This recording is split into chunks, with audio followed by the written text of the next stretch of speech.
Friends good morning. हम लोग पढ़ रहे हैं सेल स्ट्रक्चर एंड फंक्शन, जिसमें कि बहुत सारे सेल ऑर्गेनल्स के बारे में पढ़ चुके हैं। आज हम लोग देखेंगे cilia and flagella. Cilia and flagella are hair like structures present on the surface of the cell. Okay, generally cilia and flagella are fine vibratile hair like membrane covered protoplasmic outgrowths। membrane covered protoplasmic, अगर यह cell है, ठीक है, तो cell के surface पर बाहर की तरफ निकला हुआ कुछ आउटग्रोथ्स है। These are cilia and flagella. Cilia is a smaller in size while flagella longer in size। दोनों सरफेस पर मिलेगा और यह प्रोटोप्लाज्म का आउटग्रोथ माना जाता है। Cilia are a small structure work like oars, पतवार की तरह ये मूव करेगा, और जब मूव करेगा रिजल्ट क्या होगा? Cilia is responsible for the movement of surrounding fluids और एज वेल एज सेल। यह या तो सेल के मूवमेंट में हेल्प करेगा या सेल के सराउंडिंग में जो भी फ्लूइड है उस फ्लूइड में मूवमेंट क्रिएट करेगा। Okay, helps in movement of cell or surrounding fluids. As for example, you know, paramecium moves with the help of cilia. On the surface of paramecium, numerous cilia are present that helps in movement, locomotion of paramecium. But cilia present in fallopian duct, respiratory tract helps in transfer of materials. Okay, while flagella are comparatively larger and responsible for the cell movement. Flagella is only responsible for movement, locomotion of cells, not surrounding fluids. As for example, in Euglena, this like a long structure flagella is present. It helps in movement of Euglena. In human sperm, long tail flagella-like structure is also present that helps in movement of sperm. Okay, so cilia and flagella are both hair-like structure, different in size, mainly responsible for locomotion. दोनों का structure लगभग एक जैसा है, सिर्फ difference है तो size में डिफरेंस है। अगर हम आगे बात करते हैं, cilia and flagella both consist of three parts. Cilia and flagella both consist of three parts. Cilia and flagella both consist of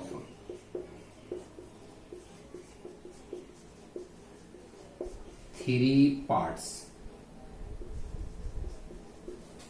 Okay, first basal body. Basal body also called blepharoplast. Blepharoplast. Second basal plate. And third shaft. These are the three parts of cilia and flagella both. दोनों का ही ये तीन part है। अब अगर हम simple structure देखें, जैसे इस रूप में देखिएगा,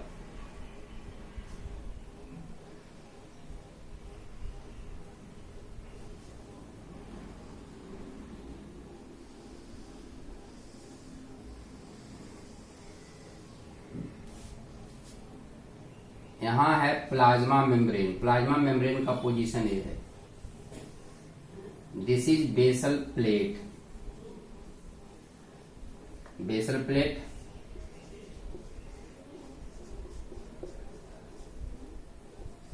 blepharoplast and this structure is called rootlets. blepharoplast से रूट लाइक स्ट्रक्चर निकलता है जो कि साइटोप्लाज्म के अंदर होगा, सेल के अंदर होगा, साइटोप्लाज्म होगा। ठीक है, basal plate situated at plasma membrane and these are shaft.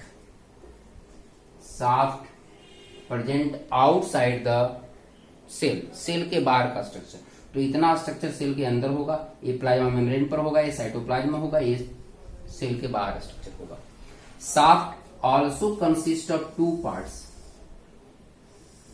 Peripheral part of shaft is called sheath and central part is called axoneme. Okay, peripheral part of shaft is called sheath. बाहर से जो covering है वो कहलाएगा sheath और central part is called axoneme. Central part is called axoneme.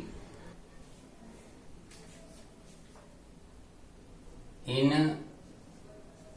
basal part,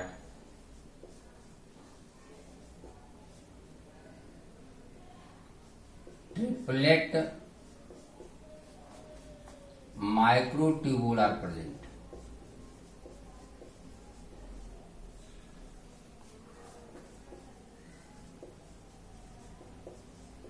But in basal plate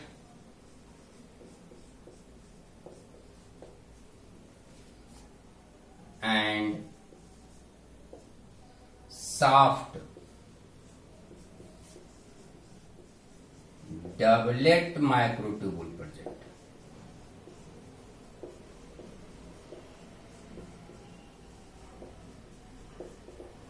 Microtubules are tube-like structure arranged in parallel form. जैसा कि अभी मैं बताया कि यह जो पूरा पार्ट है शाफ्ट का, outer part is called sheath, inner part is called axoneme. Okay, and in axoneme many tube-like structures are arranged in parallel form. अगर हम इसका सेक्शन काट कर देखें तो इस तरह से अरेंजमेंट मिलेगा।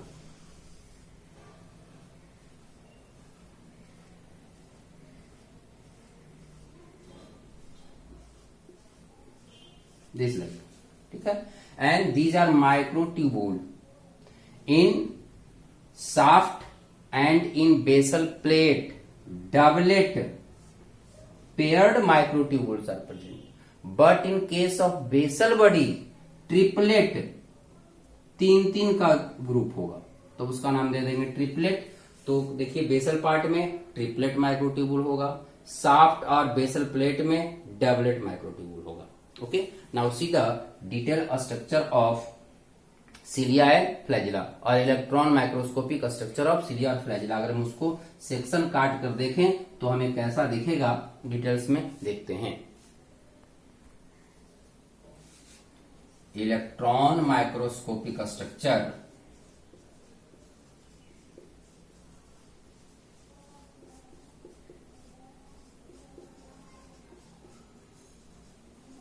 of cilia and flagella. Outer covering, outer sheath is plasma membrane. बाहर का कवरिंग वो प्लाज्मा मेम्ब्रेन। एक्चुअली होता क्या है, cilia and flagella formed by out growth of plasma membrane और प्रोटोप्लाज्म। तो यही प्लाज्मा मेम्ब्रेन ही बाहर की तरफ गया, तो ये जो अब बाहर का कवरिंग होगा, शीथ होगा, किसका बना होगा, प्लाज्मा मेम्ब्रेन है। बिल्कुल प्लाज्मा मेम्ब्रेन का जैसा स्ट्रक्चर है लिपिड और प्रोटीन का बना हुआ, वह भी लिपिड और प्रोटीन का बना रहेगा। But central part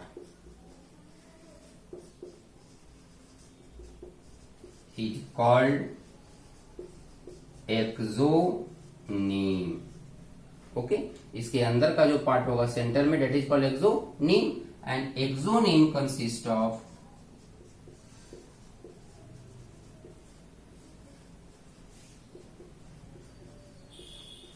microtubule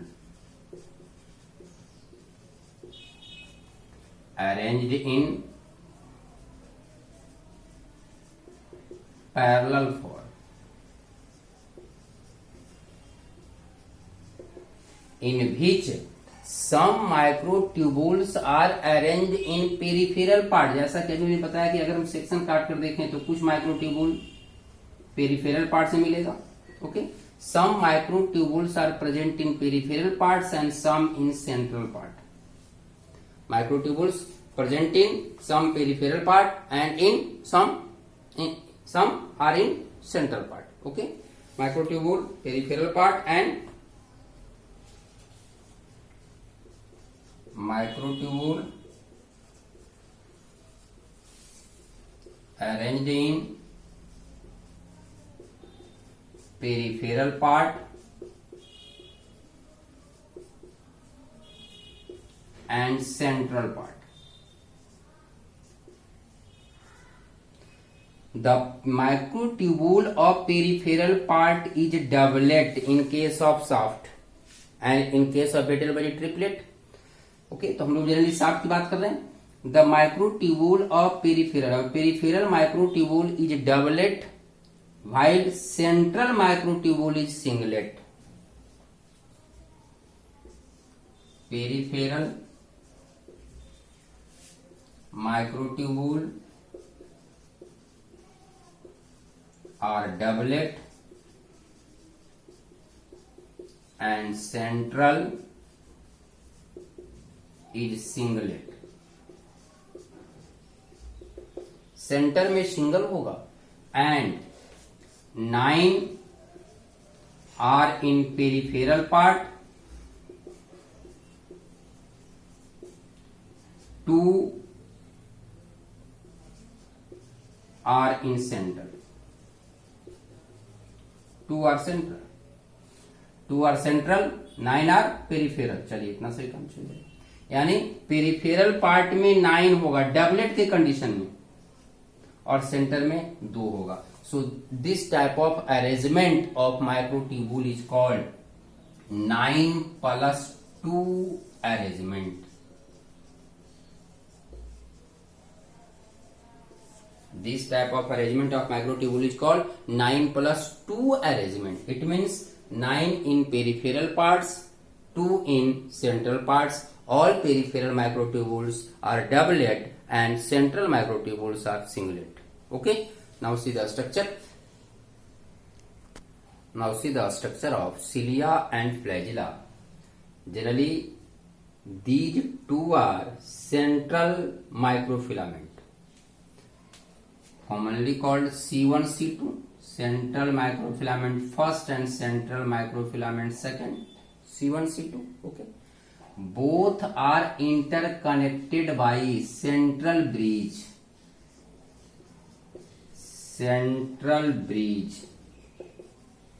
Okay, central microfilaments are interconnected by central bridge and central microfilaments is covered by a central sheath. This is central sheath.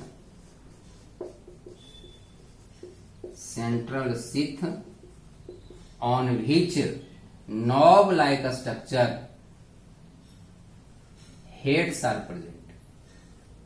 Knob like structure, head. Okay. From the head, 9 doublet protofilament. ध्यान दीजिए, ये doublet है. Protofilament means peripheral protofilaments. ऐसा 9 structure बनेगा this like.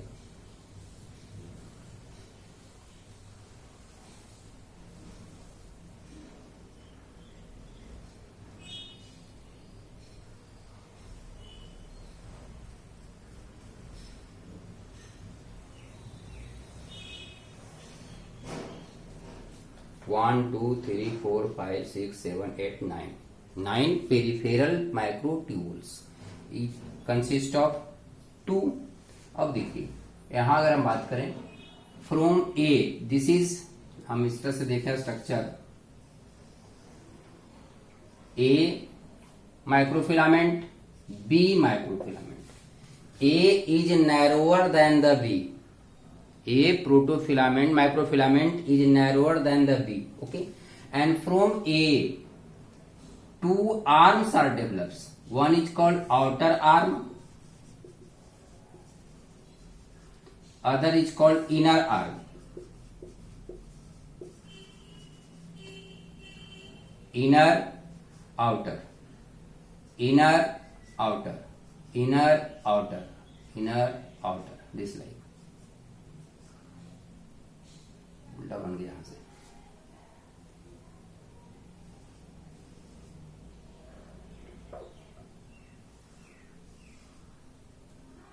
ठीक है,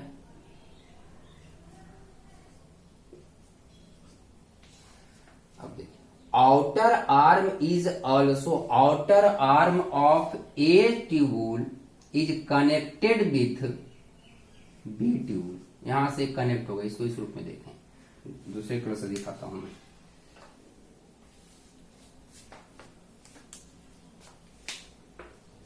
this like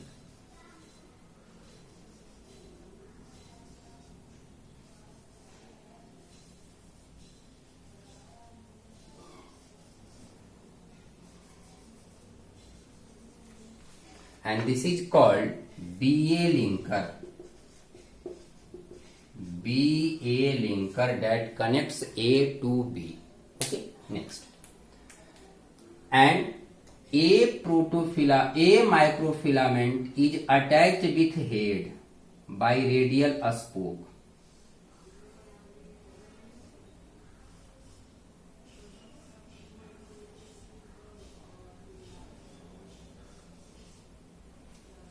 This is called radial spoke, radial spoke। Okay, next, some A protofilament also connects with plasma membrane that is called membrane linker, this like।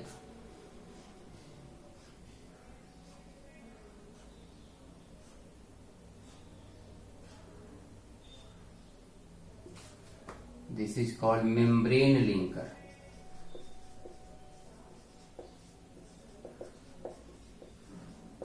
Okay, this is the structure of cilia or flagella, transverse section of cilia and flagella। अब ध्यान दीजिए, microfilament microtubule A is narrower than the B। Microtubule A is narrower than the B।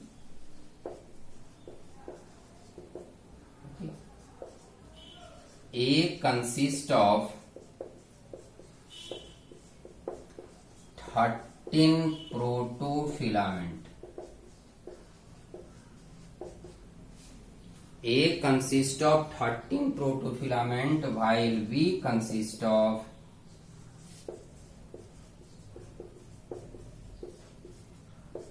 10 protofilament।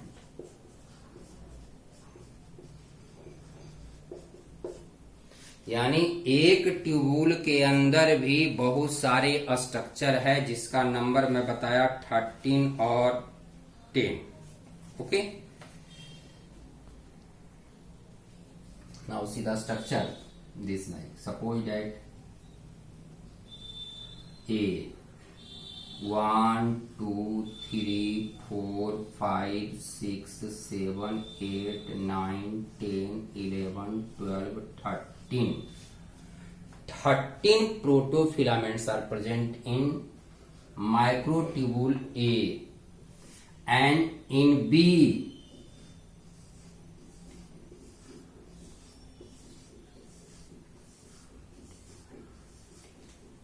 1 2 3 4 5 6 7 8 9 10।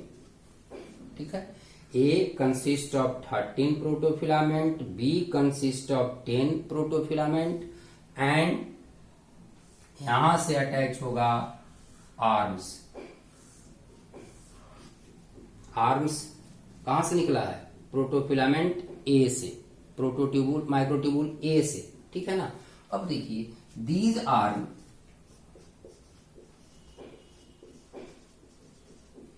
contains ATPase enzyme। In arms, ATPase enzymes are present, and ATPase enzyme forms ATP, तो cilia और flagella के movement के लिए जो भी enzyme का requirements होगा वह कौन देगा? आर्म्स में एटीपेज एंजाइम है, वह एटीपी का फॉर्मेशन करेगा और एनर्जी प्रोवाइड करेगा।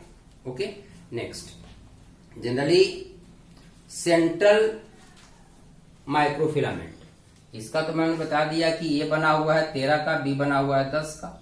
Central microtubule also consist of 13 protofilament. Okay, central, देखिए इधर लिखता हूं, central microtubule also consist of 13 protofilament, यानी सेंट्रल का स्ट्रक्चर इसी के जैसा कंप्लीट रिंग होगा। It means A is complete, B incomplete. A में मिलने से बी कंप्लीट हो गया, ऐसे ए कंप्लीट माना जाता है और बी इनकम्प्लीट माना जाता है। ठीक है, चलिए आगे।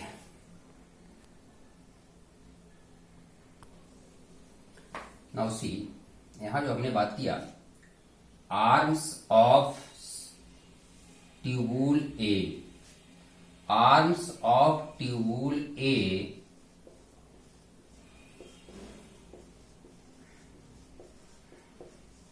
Consist a protein called dynein protein. ठीक है, आर्म्स में एक प्रोटीन है जिस प्रोटीन का नाम हम देते हैं dynein protein, dynein protein, dynein, NEIN। Okay, and this protein ATPase activity का होता है। It means hydrolyze the ATP and produce energy। यहां जो बताया एटीपेज हाइड्रोलाइज करता है, फॉर्मेशन है एटीपी का, फॉर्मेशन नहीं, ब्रेकिंग करेगा, और ब्रेकिंग करेगा तो एटीपी ब्रेक करेगा, रिजल्ट क्या होगा? एटीपी ब्रेक करेगा, बन जाएगा ADP plus energy, and this energy is used in movement of cilia और flagella, movement of cilia and flagella. Okay, now movement of cilia, methods of cilia, cilia कैसे move करता है? तो सिलिया का जो मूवमेंट होता है दो कंडीशन में होता है, दो फॉर्म में होता है। One is called synchronous, other is called metachronous. Cilia move in two ways. First, synchronous, second, metachronous. Okay, one is synchronous, other is metachronous. Metachronous means move one after other, one after other, दूसरे के बाद, एक के बाद, one after other, one after one कर सकते हैं, एक के बाद। जैसे अगर मान लिया जाए ये सरफेस है सेल का, इस सरफेस पर सिलिया है, तो पहले एक का मूवमेंट हुआ, फिर दूसरा मूव करेगा, फिर तीसरा मूव करेगा, चौथा करेगा। इट मींस एक के बाद एक मूव करेगा, that is called metachronous movement. And in case of synchronous movement all cilia move simultaneously. जितना भी सरफेस पर सिलिया है, सभी सिलिया एक ही समय एक डायरेक्शन में, या तो इस डायरेक्शन में या इस डायरेक्शन में मूव करेगा। वैसे कंडीशन का नाम देंगे हम synchronous. So one is metachronous, other is synchronous. Okay, next, beating of cilia also completes in two stages. Beating of cilia also completes in two stages.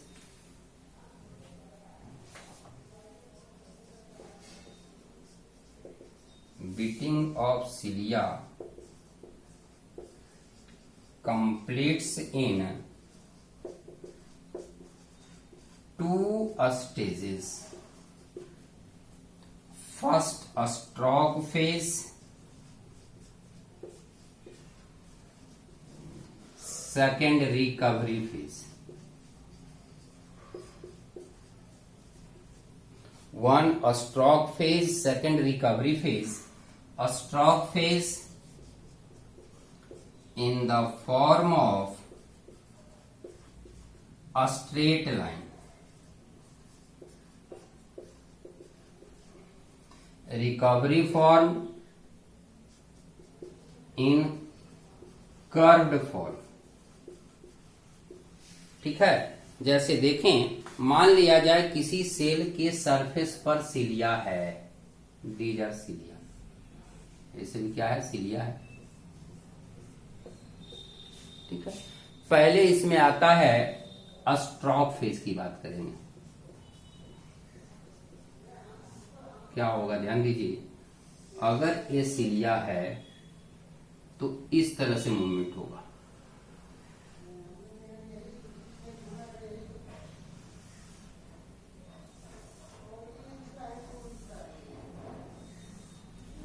बिल्कुल स्ट्रेट फॉर्म. पहला condition यहां था, first, second, third, fourth, fifth, sixth, बिल्कुल, यानी पहले इस condition में straight था, धीरे धीरे स्ट्रेट फॉर्म में ही वो मूव करेगा, स्ट्रोक फेज. अब ये मूव कर लिया, फिर इसको वापस अपने पोजीशन में आना है, तो फिर अगला स्टेप में मूव करेगा, तो उस स्टेज का नाम देंगे रिकवरी. अब इसमें क्या होगा, देखिए, पहला यहां था, इस रूप में था ना, अब ये कर्व होगा,